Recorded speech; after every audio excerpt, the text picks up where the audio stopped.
안녕하십니까, 이시영TV입니다. 오늘은 완치라는 말에 대한 이야기를 여러분과 함께 좀 해야 되겠다는 생각을 했습니다. 누구나 없이 병원에 오면 지금 아픈 것도 빨리 나았으면 좋겠고, 또 한 번 나은 이상 다시는 재발이 없었으면 좋겠다, 누구나 그런 생각을 하죠. 그래서 의사들한테, 주치의한테 선생님 마저 뿌리를 뽑아 주십시오 이런 말을 하는 사람들이 참 많습니다. 그러나 한번 생각해 보면은, 우리가 불안증으로 찾아오는 환자, 우울증으로 찾아오는 환자, 여러분 이게 나았다고 이 사람 평생에 앞으로 불안할 일이 없겠느냐, 우울증에 빠질 일이 왜 없겠느냐, 그건 누구도 단언을 못하는 겁니다. 근데 거기다 이제 뿌리를 뽑아달라 그러니까 좀 당하는 주치의로서는 약간은 좀 황당한 그런 기분이 없지 않아 들 수도 있습니다. 내가 그래서 이 완치란 말이 도대체 어떤 말이냐, 내가 사전을 찾아보니까 이렇게 되어 있습니다. 이 병이나 부상이 좋아져서 원래의 건강한 상태로 돌아가는 것, 이것이 치료다, 이렇게 정의가 되어 있더라고요. 그래요. 근데 그렇게 해서 참 이제 치료가 되는 것 같지, 여러분은 보면은 뭐 아무렇지도 않죠. 겉으로 다 나은 것 같아. 가령 뭐 우리가 상처를 입어도 시간이 좀 지나면 뭐 완전히 없어지고 다 나은 것 같지 않습니까? 그러나 이제 엄밀한 의학적인 현재에서는 이게 원래대로 돌아갈 수는 없습니다. 한번 생각해 보십시오. 우리 산 생명인데 이게 한번 고장이 나서 흐트러졌으면은 이게 원래 상태로 돌아간다는 것은 쉽지가 않습니다. 거의 불가능한 이야기입니다. 그래서 이 완치라는 말에 대해서는 이 의사들은, 근데 이제 암 환자들 예를 들면은 우리 제일 겁내는 게 재발에 대한 걱정입니다. 야, 이거 재발이 되면 어떡하지? 뭐 당연히 들 수 있는 걱정이죠. 그러니까 이제 의사들은 대개 이게 이 기준을 정할 때는 뭐 완치라는 말은 의사들 잘 안 씁니다, 사실은요. 그리고 사실은 뭐 완치가 됐다 그러지만 여러분 우리가 조직적으로 현미경으로 보면은 그게 옛날같이 그렇게 완전히 돼 있지는 않습니다. 여러분 우리가 이 카메라도 이 정교하고 비싼 카메라일수록 고장이 잘 납니다. 예, 그러듯이 사람만큼 정교하고 치밀하게 잘 된 나는 작품은 없다고 생각을 합니다. 특히 이제 남자보다도 여자들이 더 정교합니다. 여자는 아기를 가져야 되니까. 이제 거기에 대한 준비를 하고, 그렇기 때문에 여자들은 좀 이렇게 마음이 상하기도 잘하고, 근데 이게 정교하고 예민해서 그렇습니다. 그렇게 이게 정교할수록 그렇다 하는 걸 우리가 정말 받아들여야 되겠다는 생각을 합니다. 이게 정말 참 여러분 폭포가 한번 떨어지면 이게 역수가 되지는 않습니다. 다시 폭포가 올라가는 거 봤습니까?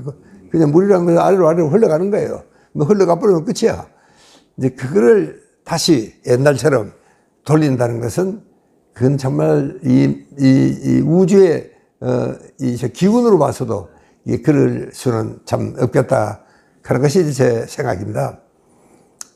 제가 오늘은 여러분 좀 들으면은 좀 섭섭한 생각이 들 것 같아서 제가 오늘은 하나 우스운 이야기를 하나 하려고 합니다. 이 얼마 전에 이 미국 LA 신문에 굉장히 크게 난 기사였습니다. 이 남편이 좀 시원찮다고 이 부인이 이혼을 하고 집을 떠났습니다. 그러고 며칠 지났는데 텍사스 큰 유전이 이 원래 주인이 돌아가셨는데 이 주인은 결혼을 안 했어요. 그렇게 이제 이 상속자가 없는 겁니다. 그리고 상속자가 없이 그 몇 년을 그냥 이제 기름을 회사에서 파다가 쓴 거예요. 그게 이제 감사에 나왔습니다.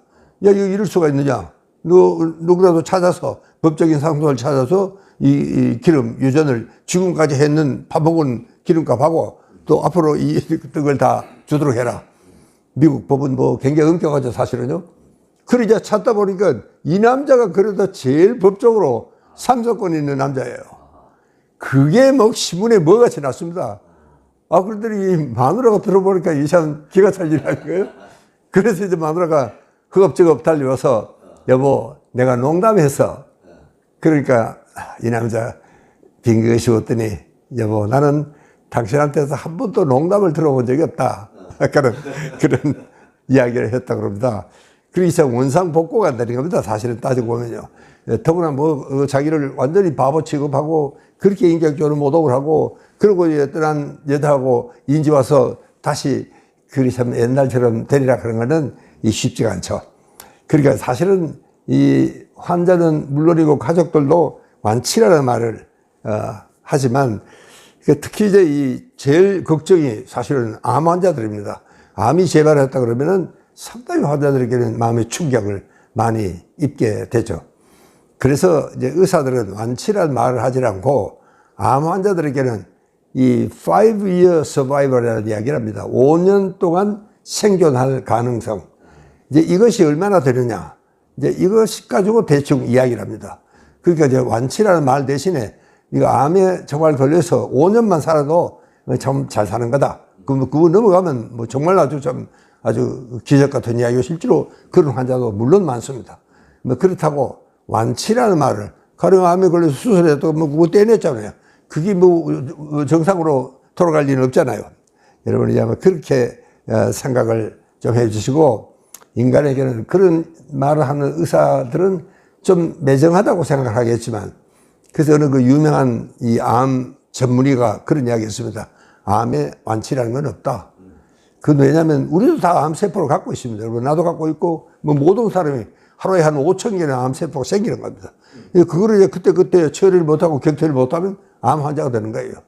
그리고 언젠가는 이 암은 정말 우리를 죽음의 상태로 몰아가는 것이 이게 암의 진행 과정입니다.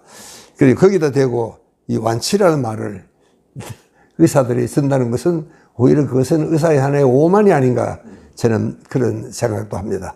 그러니까 여러분들이 완치라는 말을 너무 그렇게 기회적으로 그렇게 생각하지 말아줬으면 좋겠다 하는 그런 이야기입니다. 왜냐하면 환자분들은 오면은 뭐 특히 피부과 환자도 마찬가지입니다. 이 가려움증을 고쳐놓고 나면은 또 얼마 있으면 또 재발하는 겁니다.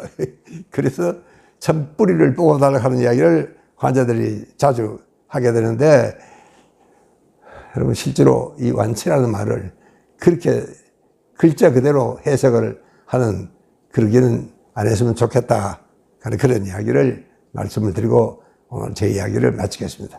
감사합니다. 네.